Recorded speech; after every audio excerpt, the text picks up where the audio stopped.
খবর পড়ছি খালি পেটে মোহাম্মদ খাসসরের বড় ছেলে মোহাম্মদ শাসসুর গতকাল সকাল 10:30 ঘটিকার সময় স্থানীয় ঢাকা সদরঘাট থেকে বরিশালগামী একটি লঞ্চে 500 যাত্রী নিয়ে বরিশালের উদ্দেশ্যে রওনা দিয়েছিল।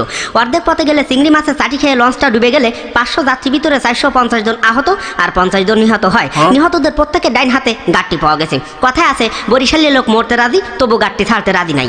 এদিকে আমাদের নিজস্ব সংবাদদাতা আরও জানিয়েছেন, গতকাল সকাল 8:30 ঘটিকার সময় স্থানীয় ঢাকা মিরপুর 8.5 নাম্বার থেকে এক পকেট মেরে এক ভদ্রলোকের পকেট মেরে ঘন্টা 180 কিলোমিটার বেগে দৌড়ে যাওয়ার সময় গার্মেন্টসে চাকরি করে মোসাম্মদ কুলসুমের বুকের সাথে ধাক্কা খেয়ে পকেট মারটি মৃত্যুবরণ করিয়াছেন। ইন্না লিল্লাহি ওয়া ইন্না ইলাইহি রাজিউন। মৃত্যুকালে পকেট মারটির বয়স ছিল 185 বছর 75 মিনিট 65 সেকেন্ড। এবার হারানো বিজ্ঞপ্তি।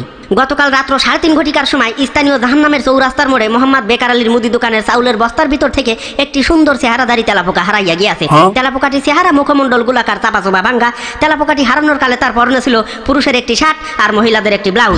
তেলাপোকাটির সন্ধান চেয়েছেন তার বাবা মোহাম্মদ হারে হারাম দাদা। যদি কোনো সহৃদয়বান ব্যক্তি উক্ত চেহারাধারী তেলাপোকাটির সন্ধান পাইয়া থাকেন, তাহাকে উপযুক্ত ঠিকানায় পৌঁছে দেওয়ার জন্য বিনীতভাবে অনুরোধ করা গেল।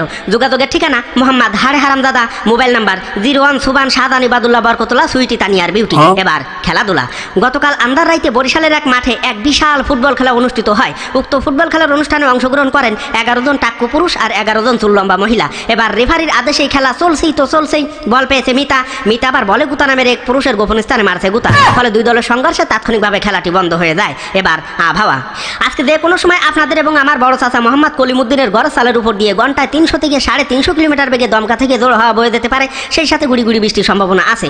এইসব এলাকার যুবতী মেয়ে এবং গর্ভবতী মহিলাদেরকে সাবধানে চলাচল করতে বলা হয়েছে।